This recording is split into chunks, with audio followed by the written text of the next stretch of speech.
Hey everyone. So today we're going to talk about some common mistakes made in soap making. And these are things that if you are making soap, they can really be frustrating because the stuff doesn't turn out or something happens that's unexpected and you just don't know what went wrong. Or if you are just getting started with soap making, these are the things that maybe feel like I'm not sure how to handle this. So now I stay scared and stuck and afraid to even give soap making a try. So grab your coffee and let's chat about some common mistakes that you can make when you're making soap. The first common mistake isn't really a mistake that we're going to talk about. It's more of an unfortunate misunderstanding maybe. And that's that people feel like you have to learn to make normal soap first, and then you branch off into the specialty soaps like the milk soaps and things. And I'm just going to call this an unfortunate misunderstanding because people feel like milk soaps in particular, must be harder. So we'll learn like the normal, you're using distilled water and lye. You have to watch out for the lye fumes and have it under a stove vent or by a window or outside or in your garage or whatever. Or maybe you've seen YouTube videos where they have their lye solution pre-mixed in a container and then they just pour out what they need. All of that is making soap with distilled water. And although that process is not like impossibly hard, there is an easier way. And starting with the milk soaps makes the whole process a lot easier. When I first made soap, like my first couple batches, I was doing the distilled water, lye method where you had to watch out for the lye fumes and all the stuff. And I remember thinking, and I was doing it way harder than you had to because I didn't know any better. So I have my soap kitchen right here, and then I have a door to the outside. And I had a table outside. I had my lye in a pan outside, and I was running in and out of the house and to try to make sure the fumes stayed out there, and I was watching things in here. I had a pan with ice in it ready to put the lye in so it would cool down. Oh gosh, I had all kinds of stuff. And I remember thinking to myself in the middle of the process, if this is what soap making is like, I'm never going to do it again. And not only just like the busyness of trying to monitor all this stuff and all these different things, but the amount of dishes that I made that I had to wash. I knew that if this was my end process, I would not be very excited to do it, and I wouldn't do it very often. And we didn't know we were going to have a soap business at that point. So I remember thinking, there has to be a better way. There has to be a way that isn't as cumbersome as how I was starting out. So when I found the process that we use in our business that involves freezing the milk, sprinkling the lye over the milk, and just kind of letting it do its thing because it's not as hot, there are not the fumes, it's not this whole big thing you have to watch. It just kind of does its thing off to the side. It was so much simpler and so much easier. I knew I had found my process, not only because it uses the milk that we get from our goats in the barn, but because it was so much easier. And I know myself that if this is an easy process that I enjoy, then I'm going to do it more frequently. If I know this process is going to involve all this stuff and there's going to be this huge cleanup afterwards and it's going to be just cumbersome, that's just really the best word for it, that I'm not going to be excited to do it and I'm not going to do it as often. So that's kind of the unfortunate misunderstanding that is my first one here, is that people feel like they have to get started with I'm going to call it normal soap, the non-milk soaps. And they find that process cumbersome and hard and whatever process it is they're trying to do. And then they never pursue it any further because they're just they're turned off by that very first step. Doesn't have to be that way. The process that we use with our milk soap is so much simpler, and I feel like it's a lot easier, it's a lot safer, it's a lot more beginner friendly. So if you are interested in that process, you can check out this other video we have where I go into more detail about what that process is and hopefully give you a better starting spot for your soap making than maybe the standard processes would be. Another mistake people make when they are just getting used to soap making involves temperature. The temperature of the soap batter, your best soaping temperature for the batter once everything is combined, is between 100 and 120. And I feel like 120 is really, that's really like the spot you want to aim for the temperature of your soap batter. Now, if you are using our method, we need to make sure we get all the other ingredients up to that temperature. So we have our coconut and palm oil heating somewhere between 160 and 180, and that will bring everything else up to that temperature 120. If you're doing the soap method that has, distilled water and lye, and that is super hot, then you're going to need to wait for that to cool down to add to your other ingredients. But in the end, no matter which process you're using, you want that soap batter, when you're trying to work with it, to be about 120. Now, if you end up with soap batter that's hotter than that, there are some problems on that end of the spectrum, where your soap batter it'll tend, after you pour it, it'll tend to heat up a little bit anyway. And if it's already too hot, as it heats up, that's going to cause some issues there. For us, there can be a ring on the inside of the soap where it's tried to go into gel phase, and for milk soaps, you don't want that. They can also, like, the soaps can crack on the top. In an extreme case, it could even kind of boil over out of the mold. So we want to make sure we're not on the hot end of that spectrum. But on the cool end, there can be something called false trace. And false trace is where the soap batter is cool enough as you're blending it together that the solid oils are turning back into their solid state. Like the coconut and the palm oil, where or anything you've got that was a solid and then you heated it up, you melted it so that you could use it in the soap making. Anything like that is actually turning back into a solid state, and that will thicken the batter. It will look like your soap batter is tracing, but all it is because it's too cool, those oils are turning back into a solid, and now they're not actually getting into the saponification. Like, they're not actually coming together. So if you pour it at that point with this false trace going on, when you cut the bar later, you will have lye water leaking out, or you will have oils that rise to the top, or it'll separate in some way. And if that happens, you know that probably your soap batter was too cool when you were trying to mix it together. You need to heat it up a bit. Now, saponification is a chemical reaction, and that chemical reaction takes some heat to get going. I know that I've heard other people talk about, we want a soap really cool. We want to make sure we're keeping it really, really cool. And because, for whatever their reason is. But the problems that come from that is this false trace and the separating of the oils. We need to have that batter between 100 and 120 so that the chemical reaction has enough heat to actually get going, to actually start the saponification, to bring those things together, and to make your soaps just come together and behave like you're expecting. Over blending can be a real challenge when you are first learning to make soap and when you're making your first batches. Typically what we see in our soap making membership is people are so excited to get that lime milk, in our case, and oils together. They want to make sure they get it really blended together, and they end up with a soap batter that's really thick, and then they have to move quickly with any scent and colorant, and they end up with like bigger swirls, bigger sections of soap, just because it's so thick. That's how it appears when you pour. And it can be frustrating for them, especially if the goal was something with a little bit of finer swirl or a little bit more delicate. It can be frustrating for them because they just don't have the opportunity to do that, because when they started with their scent and colorant, it was already pretty thick. This is something that you just have to practice to get good at. But what I tell people and what I watch for when I am blending soap, when you first get started with the oils and you've got your lye water or your lye milk in there, when you first start blending, it acts very active.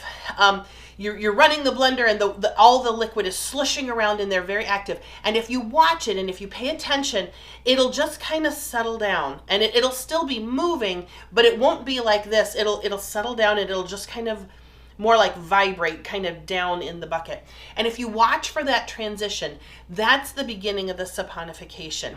And past that, I go just a little bit past that just to make sure, go all around the bucket, up and down, make sure everything's blended. But that's where you can stop. At that point, you have reached light trace, and that's where you can start doing your work with your scents and colorants. So the next time you're making soap, watch that process, or maybe even practice with some water in a bucket with a stick blender, so you can watch that real active stage of the liquid. And the next time you're making soap, pay attention to the real active stage, and then when it just kind of settles down, that's the spot where you can stop and work with your scents and colorants. This is something that is just going to take a little bit of practice. So if you feel like, gosh, I'm over blending all the time, my batters are really thick, I'm having a hard time getting swirls or poured, really pay attention to that, watch that, and when you see it kind of settle down like that, just a little bit more, and then stop. Be comfortable. You've got it mixed together. The saponification has started, and you're going to be just fine working with that soap and getting it in your mold.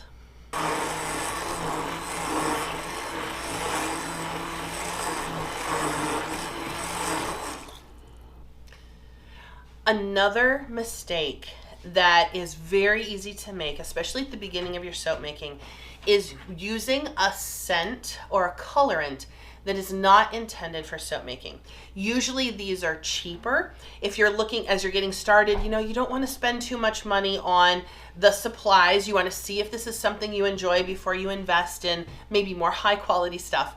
And when you're using typically cheaper scents and colorants, that can bring problems into the soap making. And I know this, I made this mistake right at the beginning of my soap making. The book I was running from told me to make unscented, uncolored soap first, and I didn't want to. I wanted to make something that had a scent. So I bought a scent from a pharmacy nearby me. It was just a little bottle of, I don't know, Tropical Breeze or something. I don't remember what it was called, but it was something fruity and tropical. And I thought that would make a great soap smell. So I bought this little bottle of fragrance, and I had my soap batter. It was going just fine. I was to the point where I could add scent. I poured it in, and it turned to Play-Doh instantly. And for those of you who have made soap longer, you know that whatever was in that bottle messed with the chemistry of my soap batter and caused the soap batter to seize. And that's just where it turns instantly to Play-Doh. There is no chance to add any color or do any pouring or any swirling or anything. I was literally taking it with my hand and packing it into a mold because it was behaving just exactly like Play-Doh. It was really frustrating because I didn't know what had happened, and I just knew I was doing something wrong. So when you are first making soap, or maybe you've had this problem for a while and you're looking to solve this, investing in the higher quality scents and colorants, making sure your colorants are cosmetic grade. That means that it's a color that will color your soap, but then your soap will not color the people. We don't want to make a lovely blue soap and then turn everybody into Smurfs. So you got to make sure that you have a colorant that's only going to color the product and not carry over as those people are using it on their skin. You also want to make sure that you have a scent that is intended for soap making. And there is a very specific category of fragrance that is designed for that. If you're using other things, even things that are intended for candle making or other crafting kind of things, not all of them are intended for soap making, and they at best can cause your soap batter to accelerate, to speed up, so it's getting thicker faster than you wanted, or it can cause them to seize, which is just what I was describing, where it turns to Play-Doh right away. So avoid these mistakes by investing in, maybe it's just one, but get one higher quality fragrance from a website or a business that it's their job to provide supplies to soap makers just like you. Make sure you're working with a reputable company, and even if you only get one, make sure you're working with that one so you know that that is not causing your issues. We're eliminating the variable of low quality scent or colorant to mess up your soap making, and that will really take you a long ways. Wanting to try all the things all at once right at the beginning of soap making is another one of those mistakes that can really keep you stuck and be super frustrating. One of the things that I've seen in our soap making membership is people who come in and they're so excited to try soap making. They want to try all of this stuff.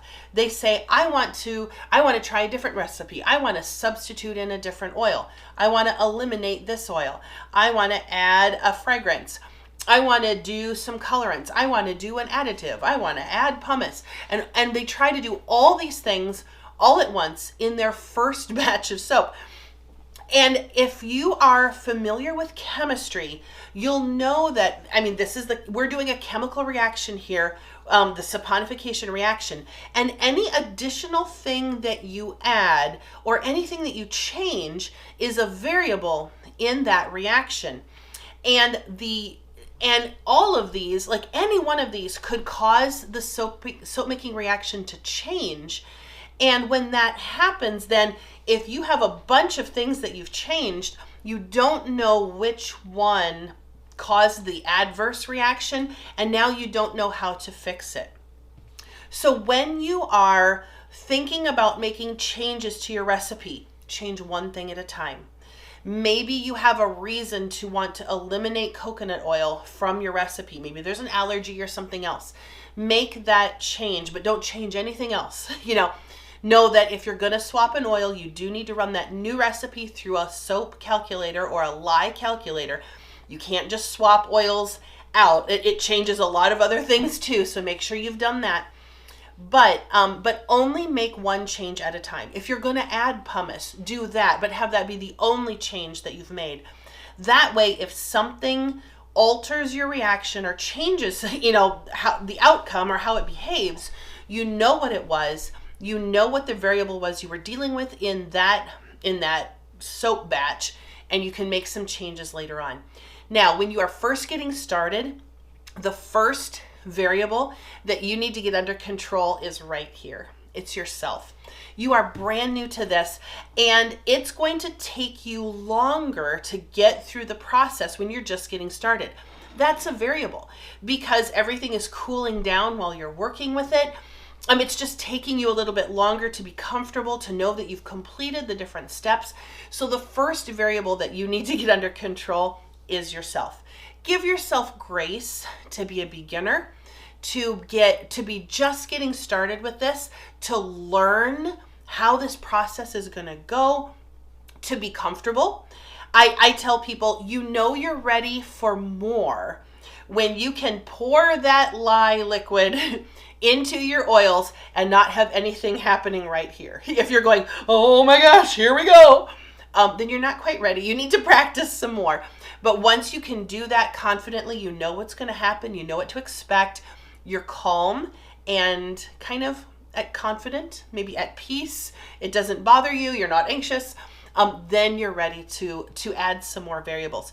So making those initial batches as simple as possible, get comfortable with it, and then start with any variables that you want to add, start adding them one at a time so that you can identify which ones have what effect, and that'll add to your learning, but it will also make your process a lot less frustrating.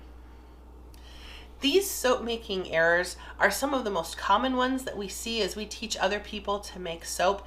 But some of them, they kind of come in two categories. Some of them are just, if you know this, you can avoid it. If you know to use a high quality soap making or fragrance that's intended for soap making, you can avoid that. That one's easy. But some of them are things you're just going to have to practice with. You're going to need to practice the stick blending. You're going to need to practice your soap making so that you can anticipate what's happening and it doesn't cause any anxiety. So some of these things are just a learning issue and some are a practicing issue. But the thing I want to leave you with today is don't stop making soap. Even if you have a batch that doesn't turn out like you would expect, keep trying, keep practicing, keep working at it, because there's a whole lot of fun out there. Once you get yourself, your own variable under control, and you've learned kind of how all these things go, there's a lot of fun out there. Keep working at it. You will be so glad you did in the end. In our next video, we're going to talk about safety in soap making, and specifically safety as it relates to handling the lye. So join us in our next video to really dive deep into what do you need to know to be safe while you're handling lye in soap making. Also, if you'd like to get more soap making tips from us, you can join our soap making, interested in soap making email list. The link for that is in the description. We email you once a week, so don't feel like you're going to sign up for multiple emails a day or anything. But it's just a way to stay current on any soap making tips that we have for you, and also any offers that we have for classes or coaching or anything else that we have available. So that link is in the description. Go ahead and sign up for that. We would love to stay in contact with you.